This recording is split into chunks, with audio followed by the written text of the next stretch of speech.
오늘 본문의 말씀을 가지고요, 나의 찬송이라는 제목으로 말씀을 나누기를 원합니다. 오늘 본문, 긴 본문 출애굽기 15장은요 우리가 전부나 읽진 않았지만 오늘 15장은 두 편의 노래, 찬송으로 이루어져 있습니다. 하나는 모세의 노래고요, 그 뒤에는 미리암의 노래가 등장하게 됩니다. 그런데 이 노래가 중요한 것은요, 성경 전체에서 모세의 노래가 최초로 성경 전체에서 등장하는 찬송입니다.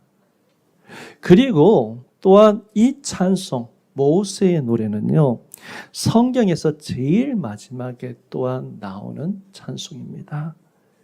요한계시록 13장 3절에 보면 하나님의 종 모세의 노래, 이렇게 이야기하면서 시작하고 있습니다. 여러분들, 우리가 천국에 갔어요.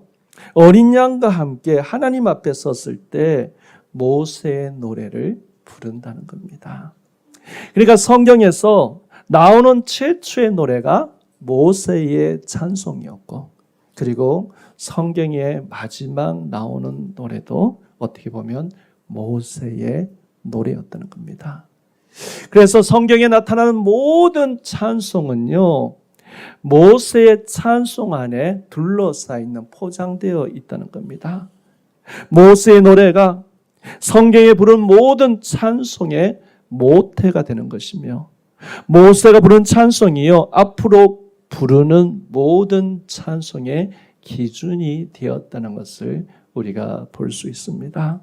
그래서 모세가 오늘 부른 찬양을 모세가 선창을 하고, 그리고 이스라엘 백성들이 후창을 합니다.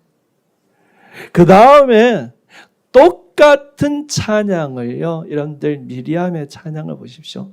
똑같은 찬양을 미리암이 소고를 치면서 찬양을 하고 있음을 볼 수 있습니다. 그리고 이것은 앞으로 성경에 나타나는 모든 찬양들, 우리가 잘 아는 시편도 있죠. 그리고 다윗의 찬양, 선지자의 찬양, 앞으로 나오는 신약의 모든 찬양, 찬송들, 모든 찬송의 출발이 바로 모세의 찬양이라는 겁니다. 이 모세의 찬양은요, 모든 찬양의 어떻게 보면 원형이 되었는데, 모세의 노래의 핵심은 사실 2절입니다. 여호와는 나의 힘이요 노래시며 나의 구원이시로다. 2절에 보면 계속해서 이렇게 이야기하고 있습니다. 그는 나의 하나님이시니 내가 그를 찬송할 것이요 내 아버지의 하나님이시니 내가 그를 높이리로다. 특별히 여기 세 가지가, 하나님은 나의 힘, 하나님은 나의 노래시고 하나님은 나의 구원이십니다. 이 세 가지의 고백이 앞으로 시편의 모든 시편의 찬양의 기본이 되는 겁니다. 하나님은 나의 힘이시고 노래시고 구원이시다. 예를 들면 한 10번 정도 나오는 것 같은데요, 시편 118편에 똑같이 나오고 있습니다. 여호와는 나의 능력과 찬송이시요 또 나의 구원이시로다. 똑같잖아요. 선지자의 찬양도 똑같습니다. 이사야 12장에 보면요, 보라 하나님은 나의 구원이시다. 내가 신뢰하고 두려움이 없으니 주 여호와는 나의 힘이시며 나의 노래시며 나의 구원이심이라. 이렇게 이야기하는 겁니다. 이 세 단어가요, 수천 년 동안 부르는 모든 찬양의 핵심이라는 겁니다. 여러분들, 우리가 하나님을 찬양합니다 할 때 할렐루야 이렇게 이야기하지 않습니까? 이 할렐루야의 어근이 어디에서 시작됐냐면요, 할랄이라는 단어입니다. 이 할랄, 큰 소리로 자랑한다라는 의미입니다. 그러니까 할렐루야는요, 큰 소리로 하나님을 자랑하는 것입니다. 찬양은 하나님을 자랑하는 것입니다. 여러분들, 우리 하나님은요, 우리 찬양 때문에 그분이 더 높아지고 더 낮아지시는 그런 분이 아닙니다. 그러나 우리가 찬양할 때요, 하나님께서는 덤으로 우리를 하나님의 이 높은 곳까지 우리를 인도하신다는 겁니다. 찬양하는 그 입술을 하나님께서 기쁘게 받으시고 우리에게 힘주시고 구원의 능력을 펼쳐주셔서 우리는 우리 인간의 힘으로 할 수 없는 그곳까지 하나님의 선하심으로 인도하시고 보여주신다는 것입니다. 여러분들 이런 노래가 있지 않습니까? You raise me up to more than I can be. 내가 갈 수 없는 것보다 더 주님께서 더 높은 곳으로 인도하신다는 겁니다. 여러분들 모든 사람의 가슴에는요 노래가 있다고 합니다. 마음이 슬프면 슬픔의 노래가 나오고 마음의 기쁘면요 여러분들 저절로 입술로 흥얼흥얼 거리면서 기쁨의 노래가 나온다는 겁니다. 사람이 흘러나온 노래는요 마음의 감정에 따라서 달라집니다. 여러분들에게는 어떤 노래가 있습니까? 여러분은 어떤 노래를 하나님 앞에 불러보고 싶습니까? 노래말이 있건 없건, 가사가 있건 없건, 곡조가 있건 없건, 입술 전체가 하나님을 자랑하고 하나님을 높이는 백성이 되시길 바라겠습니다. 여러분들 모세의 찬양의 의도가 무엇일까요? 모세의 찬양의 목적이 무엇일까요? 첫 번째는요, 하나님만 높아지길 원하는 찬양이었습니다. 여러분들, 파워 있는 찬양의 특징은요, 영적 타이밍을 놓치지 않는다는 겁니다. 1절에 보시기 바라겠습니다. 1절에 어떻게 시작하냐면 15장 1절에 보면 이때에 모세와 이스라엘 자손이 이 노래를 여호와께 노래하니 일러스되 이렇게 시작하고 있습니다. 여러분들 이때가 언제입니까? 세계 최강의 애국 군대가요 눈앞에서 홍해 앞바에서 전멸되는 그것을 본 즉시 찬양하기 시작했다는 겁니다. 여러분들 찬양에서요 타이밍이 참 중요합니다. 여러분들 자랑하는 것도요 타이밍이 참 중요하지 않습니까? 축하하는 것도 타이밍이 참 중요합니다. 그렇죠? 오늘 우리 권사님 80세 생일 되시는데 여러분들 오늘 축하하셨어요. 권사님 축하합니다 해야 되지 지나가서 2주 있다가 축하합니다. 여러분들 한참 지난 후에 그것이 아니라 타이밍이 중요합니다. 여러분들 승리의 순간에 우리가 해야 될 가장 중요한 일은요 승리를 주신 하나님을 찬양하는 겁니다. 승리의 순간에서 가장 시급한 일은요 승리를 주신 하나님께 영광을 돌리는 것이라는 겁니다. 그런데 얼마나 많은 사람들이 승리에 취했어요. 승리를 주신 하나님을 까맣게 잊어버리고 살아가는지 모릅니다. 여러분들 찬양은요 인간에게 쏟아질 수 있는 모든 관심을 하나님께 돌리는 것입니다. 우리에게 아니면 우리의 축하 자리에 이 쏟아지는 축가와 감사와 모든 관심을 이 찬양을 하나님 앞에 돌려드리는 것입니다. 이것이 모세의 찬양의 핵심입니다. 모세의 찬양을요 여러분 다시 한번 읽어보시면 어떻게 이야기하고 있습니까? 이때 모세와 이스라엘 자손이 이 노래를 여호와께 노래하니 일렀으되 내가 여호와를 찬송하리니 그는 높고 영화로우시며 말과 그 탄자를 바다 위에 던지셨음이로다. 여호와는 나의 힘이요 노래시며 나의 구원이시로다. 그는 나의 하나님이시니 내가 그를 찬송할 것이요 내 아버지의 하나님이시니 뭐라고요? 내가 그를 높이리로다. 이렇게 이야기하고 있습니다. 여러분들 왜 모세가 하나님을 높일까요? 사실 여러분들 우리가 홍해의 장면을요 우리가 성경을 통해서 보니까 여호와라는 말과 여호와의 손 능력, 여호와의 역사가 어떻게 되어 가는지 알 수 있습니다. 성경을 읽는 독자들은요, 우리는 이 내용을 보면서 하나님이 하셨다는 것을 우리가 분명히 알 수 있습니다.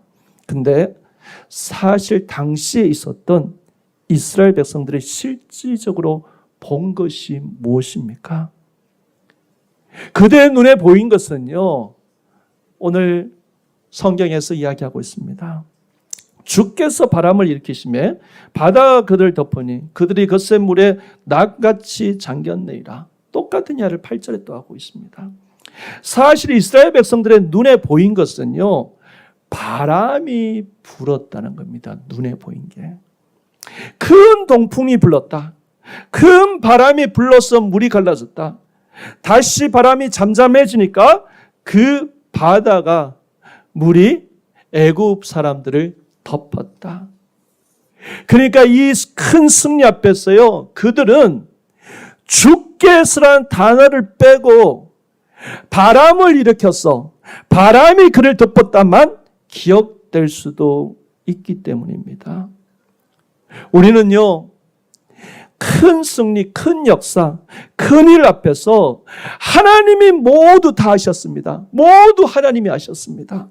그런데요, 우리는 때때로는요, 와, 목사님 이번에 제가 뭘 했는데요, 타이밍이 기가 막혔습니다. 어떻게 그런 바람이 불었는지, 와, 타이밍이 절묘하네요.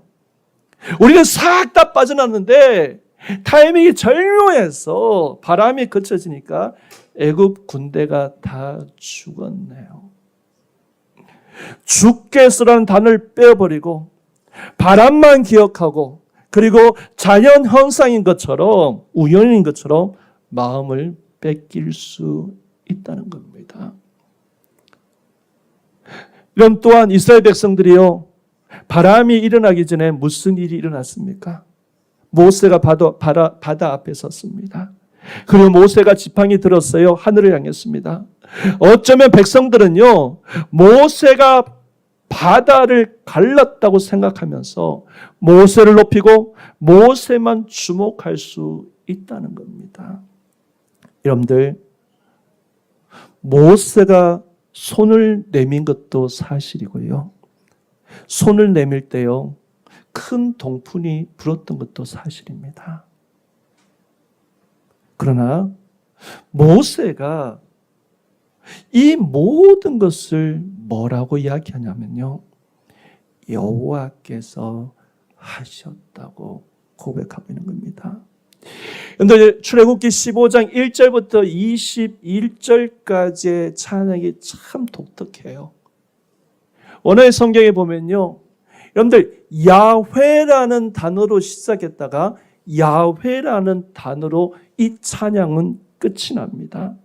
그래서 여러분들 오늘 모세의 찬양을 여러분들 한번 집에 가서 한번 읽어보시기 바라겠습니다.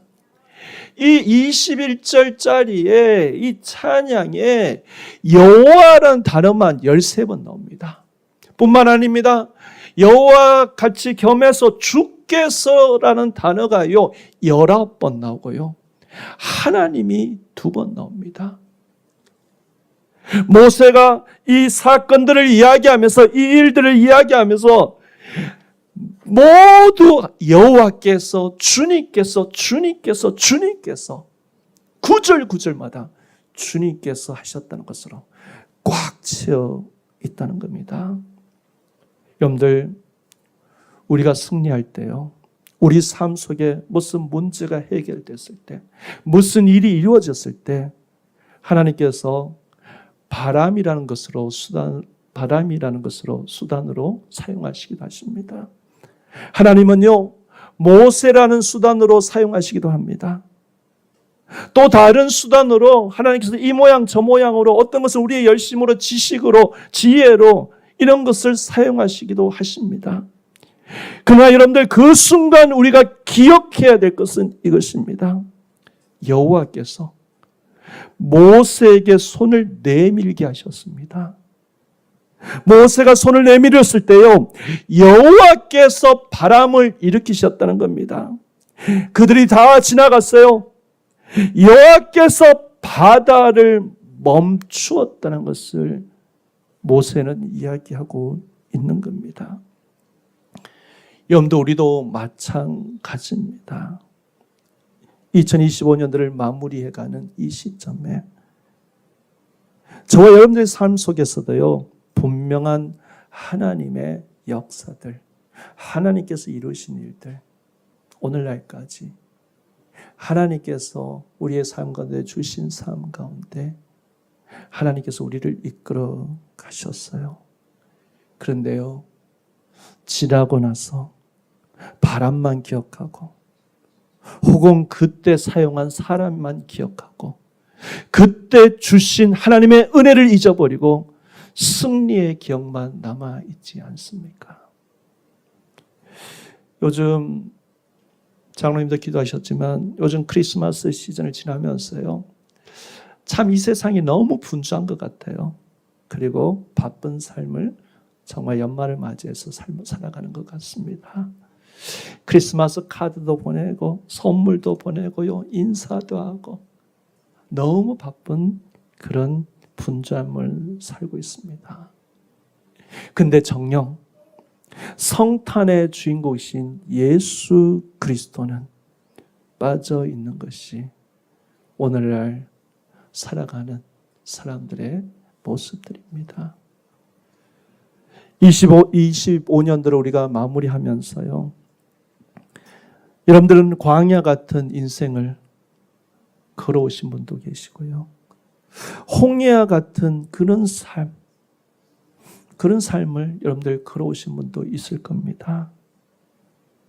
여러분들에게 기억되는 것이 무엇입니까? 무엇이 기억되고 있습니까?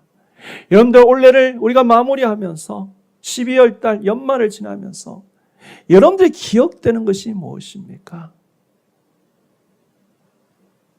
모세는요, 이 모두가 다 하나님을 향하도록 위해서 지금 찬송하고 있습니다. 하나님만 기억하기 위해서 찬송하고 있고요, 하나님만 높이기 위해서 찬송하고 있고, 하나님만 믿도록 하기 위해서 모세는 찬송하고 있습니다. 하나님께서 우리의 삶 가운데 많은 일들을 이루어 가시고 이루셨고 역사하셨습니다. 여러분들, 하나님이 빠진 바람이 아니라, 하나님이 빠진 그런 그때 사용된 그 사람이 아니라, 하나님이 빠진 그런 모든 하나님께서 주시는 상황 가운데 주시는 그런 일들이 아니라, 우리가 기억해야 될 것은, 다시 기억해야 될 것은 하나님께서 이루셨다는 것을 기억하시기 바라겠습니다. 두 번째 모세의 찬양은요, 하나님의 인도하심을 믿고 찬양하는 것입니다. 여러분들, 이 노래를 잘 보시면요, 모세가 하나님이 하신 일들을 찬송한 동시에요, 하나님께서 앞으로 하실 일들을 미리 찬송하고 있다는 겁니다. 1절부터 12절까지는 하나님의 지금 홍해에서 하신 일들을 하나님 앞에 찬송하고 있습니다. 그런데 13절부터 18절까지는요, 앞으로 이스라엘 백성들이 어떻게 되는지 하나님 앞에 찬송하고 있다는 겁니다. 여러분들, 13절에 보면요, 주의 거룩한 초소에 들어가게 하신다. 이것은 앞으로 예루살렘 입성을 이야기하고 있습니다. 14절은 블레셋을 만나고요, 그리고 15절에서 에돔을 만나고 모압을 만나고 그 지나서 가나안을 만난다고 이야기하고 있습니다. 그래서 17절에 가면요, 이스라엘이 가나안에 들어가서 성막을 짓고, 그리고 18절에 예루살렘에서 하나님께서 이스라엘 백성들과 영원히 무궁토록 하나님께서 다스리신다고 이야기하고 있습니다. 모세는요, 이 찬양이 앞으로 일어날 일 모두를 지금 이스라엘 백성들에게 찬양하고 가르치고 고백하게 했다는 겁니다. 여러분, 지금 모세는요, 승리를 노래하고 있지만 그러나 단순히 현재 승리에 머무르 있는 것이 아니라 하나님이 앞으로 하실 그러한 일들에 대해서 노래하면서 이스라엘 백성들에게요, 하나님께서 이 백성을 통해서 이루시려고 하시는 그 일들을 바라보며 찬송했다는 겁니다. 지금 모세는요, 이 노래를 통해서 이야기하고 싶은 것이 있습니다. 이스라엘 백성들이 지금 승리해서 안주하지 않도록 노래하고 있다는 겁니다. 여러분들 한번 생각해 보십시오. 홍해에 이렇게 큰 기적이 일어났습니다. 자신들을요 400년 동안 괴롭히고 그리고 억압했던 그 무서운 군대가 전멸한 장소가 바로 이 홍해. 그들에게는 이 장소가 특별했습니다. 여러분들, 사람들은요 하나님께서 크게 역사하셨던 장소, 하나님이 내게 큰 은혜를 주셨던 그 장소에 사실 마음이 가고 그곳에 머물러 있기를 원하는 게 사람의 마음이에요. 하나님께서 나에게 축복 주신 그 장소, 하나님께서 사탄과 마귀와 모든 그 권세에서 물러내 주시고 평화를 주신 그 장소. 여러분들, 예수님의 제자도 예수님과 함께 베드로와 야고보와 요한이 어디에 갔습니까? 변화산에 올라갔어요. 변화산에서 올라가서 놀라운 일들을 체험하고 나서 제자들이 예수님께 이렇게 하잖아요. 여기 초막을 3개를 짓고 우리가 여기 있었으면 좋겠다, 이렇게 얘기했습니다. 사람들은요, 은혜가 있는 것, 역사한 곳에 마음이 있습니다.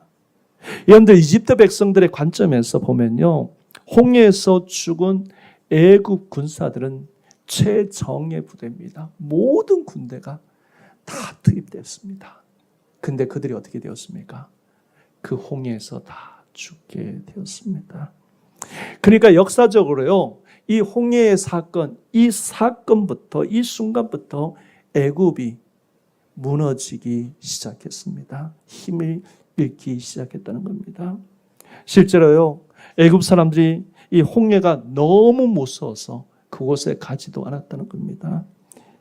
이스라엘 백성들이 여기 머물고 그리고 여기서 살고 싶은 생각이 들 수도 있고, 어쩌면요 400년 동안 살았던 다시 애굽으로 돌아가고 싶은 생각이 들 수도 있었을 겁니다.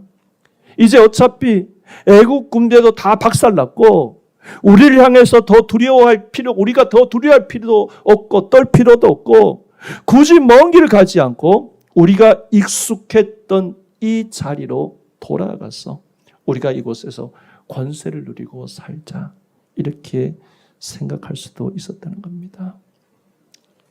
머물려고 하거나 아니면 뒤돌아가려고 할 때 모세는요 이 노래를 통해서 이스라엘 백성들이 믿음으로 전진하도록 그렇게 찬송하고 있습니다. 여러분들, 하나님이요 반드시 하나님이 약속하신 거룩한 곳으로 우리를 인도하려고 하는데, 여러분들 승리하고 나서 보니까 이거 맞는가? 라고 질문을 던집니다. 그리고 그 자리에 멈춰버리거나 다른 길로 가버리는 경우가 참 많습니다. 사람들은요 큰 은혜를 받고 난 이후에요 그 자리에 만족해버리는 경우가 많습니다. 하나님이 원하시는 더 높은 곳으로 데려가려고 하시는데 승리하고 나서 축복받고 나서 성공하고 나서요 다른 길 가는 경우가 참 많다는 겁니다. 여러분들, 모세는 이스라엘 백성들이 하나님이 예비하시는 그곳으로 가기 위해서 하나님이 예비하시고 준비하신 그곳으로 갈 수 있도록, 하나님 주신 그 꿈과 비전을 향해서 갈 수 있도록 지금 노래하고 있다는 겁니다. 여러분들, 승리는요 단순히 내 앞에 있던 그런 문제, 홍해 앞바다에서 홍해가 갈라지고 나를 죽이려고 했던 이스라엘 백성들이 다 사라지는 것이 그것이 아닙니다. 진짜 승리는요, 그 일을 통해서 계속해서 우리가 하나님을 경외하고 하나님을 믿고 하나님의 믿음 가운데 계속 주님을 따라가는 것이 바로 진정한 승리라는 겁니다. 여러분들, 승리의 삶이 무엇입니까? 승리의 삶이라는 것은요, 우리가 뒤로 돌아가지 않는 것입니다. 하나님의 인도하심을 받고 하나님이 약속하신 땅으로 하나님이 예비하신 그곳으로 우리가 믿음을 향해 걸어가는 것이 바로 승리의 삶입니다. 여러분들, 오늘까지 우리가 이렇게 올 수 있었던 것은요, 갑자기 바람이 불어서가 아닙니다. 우연한 일이 일어났기 때문이 아닙니다. 운이 좋았기 때문이 아닙니다. 내가 계산하고 내가 내 지혜로 생각했는데 타이밍이 기가 막혀서 이렇게 된 것이 아닙니다. 하나님이요, 이 모든 것을 사용하셔서 하나님이 하신 일이라는 겁니다. 그런데 그 순간이 지나면요, 우리는 더 이상 하나님을 바라보지 않고 하나님을 기억하지 않습니다. 그래서 뒤로 가거나 그 성공과 그 축복에 머물 때가 많다는 겁니다. 모세의 찬송을 하나님께 드린 이유는 한 가지입니다. 이 기쁨 속에서, 이 성공 속에서, 이 축복 속에서, 이 은혜 속에서 이 모든 일은 다 하나님이 하셨다. 모두가 하나님을 바라보고 그분을 믿게 하는 것입니다. 그리고요, 믿게 된 우리는요, 하나님을 붙들고 계속 그분을 신뢰하고 그분을 믿고 그분을 따라가며 그분이 우리를 인도하는 대로 순종하는 것입니다. 여러분들, 나그네라는 말이 뭡니까? 히브리서에서 우리를 나그네라고 이야기하는데, 나그네는요, 본향을 향해서 계속 나아가야 될 사람입니다. 우리의 믿음도요, 계속해서 하나님을 따라가야 하는 것입니다. 2025년도 우리가 지금 이 자리에 올 수 있었던 것도, 이 모든 것도 하나님이 하셨고 하나님의 은혜입니다. 그분이 일하셨고 그분이 역사하셨고 그분이 이루신 것을 우리가 찬양하는 것입니다. 또한 이제 불과 2주 후면 2026년도가 되지만 2026년대도 그분은 신실하셔서 우리의 삶을 이끄시고 우리를 선한 길로 인도하시고 하나님께서 꿈꾸시고 예비하시는 길로 이끌어주고 그것을 믿고 따라가는 것이 바로 진정한 승리라는 것을 염두에 기억하시기 바라겠습니다. 저와 또한 여러분들의 그 입술에 모든 것이 하나님께서 이루셨습니다. 찬양을 드리는 축복이 있으시길 바라겠습니다. 또한 이 상황 가운데 하나님, 또한 주님께서 모든 것을 이루실 겁니다. 찬양하는 복된 삶이 되시길 바라겠습니다.